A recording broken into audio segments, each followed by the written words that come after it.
Bonjour la famille. Il est temps qu'on parle d'un sujet qui fâche et qui ne fait évidemment pas l'unanimité. Mais comme vous le savez déjà, je suis prêt à aborder tous les sujets sans tabou.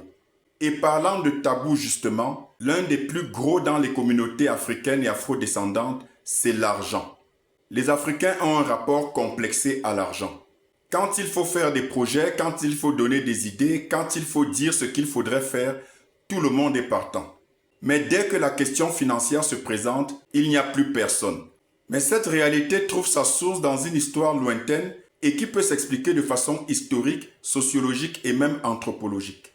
On ne peut pas nier un tant soit peu, connaissant l'histoire de l'Afrique et notamment sa rencontre et ses rapports douloureux avec l'Europe et ensuite l'Occident, on ne peut pas éluder la réalité selon laquelle l'esclavage et la colonisation ont eu et ont encore des marques indélébiles dans la structure psychique des Africains.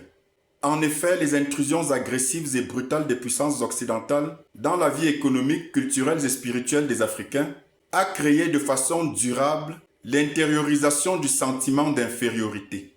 Les Africains ont alors perdu toute confiance en soi et ont assimilé la suggestion perfide et insidieuse de leurs conditions de subalterne. La dévalorisation de soi assimilée par les Africains a eu pour conséquence que rien de bon, rien de grand, rien de positif n'était pour eux.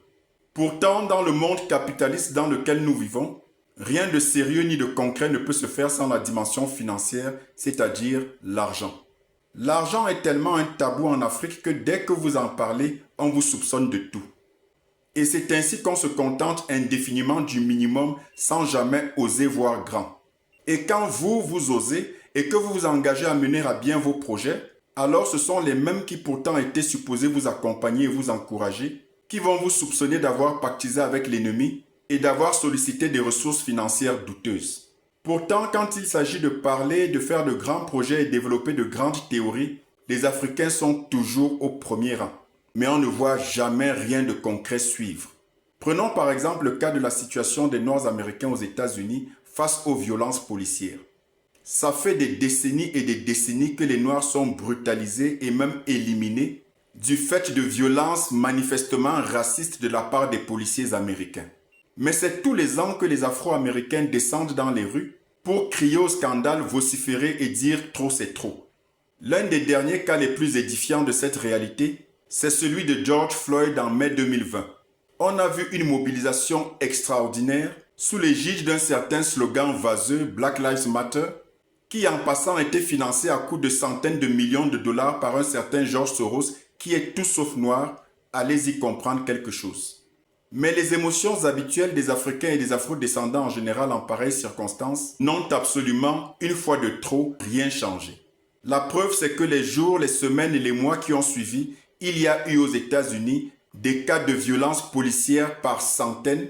C'est dire si la détermination enflammée et le zèle apparent des Afro-descendants dans des situations critiques ne suffit plus. Il est grand temps de repenser notre modèle d'organisation en tant que communauté et de s'inscrire résolument enfin dans une dynamique d'action et plus simplement de réaction émotionnelle. On est prompt à scander des slogans tels que « La patrie ou la mort, nous vaincrons »,« Courage frère, nous sommes avec toi dans ton combat »,« Nous allons y arriver, ayons la foi », et ainsi de suite et ainsi de suite. Mais dès qu'il s'agit de mobiliser les Africains autour d'un projet commun, alors là, il n'y a plus personne. Et dès que vous évoquez la dimension financière, pourtant incontournable, alors là, ça chuchote à gauche et à droite, c'est le scandale. Il est impératif de restructurer notre pensée africaine pour l'adapter au contexte réaliste en dehors duquel il n'y a point de salut. Donc, pendant que nous, on est en train de pinailler, de tergiverser, de faire la parlotte et de rester dans nos émotions, les Occidentaux, eux, ils posent des actes concrets. Et contrairement à nous autres Africains qui attendons la manne du ciel et le miracle du Saint-Esprit pour nous en sortir, toute la stratégie occidentale, et ce depuis au moins le XIIIe siècle, est essentiellement fondée sur l'argent. Toutes leurs organisations, sans exception, soi-disant pour l'intérêt de l'humanité, sont créées pour mobiliser le maximum de fonds et ainsi financer leurs activités de prédateurs. C'est connu, l'argent c'est le nerf de la guerre. Tant que nous ne sortirons pas cette réalité du simple cadre du slogan, nous n'aurons rien compris et nous continuerons indéfiniment à nous laisser dominer. En plus de leur rapport conflictuel et complexé à l'argent, les Africains ont manifestement un problème en termes du sens même de leurs priorités. Tenez par exemple, lorsque nous organisons des conférences et d'autres événements panafricains, et que naturellement nous fixons des prix à l'entrée, si vous avez 100 personnes à l'intérieur de la salle, à peine 5 ont réellement acheté leur ticket. Mais il ne s'agit évidemment pas d'un problème de coût. Pour preuve, ces mêmes personnes qui se sont plaintes du coût se retrouvent le même soir dans les boîtes de nuit ou dans les cabarets à dépenser 20 à 30 fois plus que ce qu'ils ont prétendu être cher pour accéder à un événement qui contribue pourtant à l'avancée de la cause africaine. On comprend donc clairement que lorsque les Africains et Afro-descendants ne contribuent pas à l'avancée d'un projet, cela n'est nullement dû à une absence de disponibilité financière, mais plutôt à une question de centre d'intérêt. La plupart des panafricains sont très zélés, très engagés et même très virulents uniquement dans le virtuel.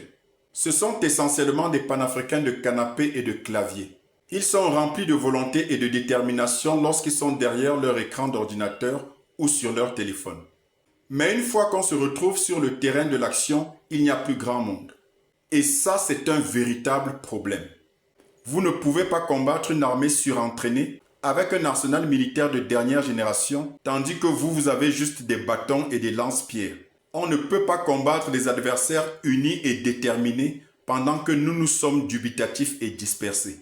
Réveillons-nous, chers Africains, et mobilisons-nous de façon concrète au-delà des beaux discours. Et absolument rien de concret ne se fait sans parler d'argent. Regardons la réalité en face, faisons tomber nos tabous, arrêtons la simple parlotte et les vœux pieux et passons enfin à l'action en tant que communauté, en tant que peuple.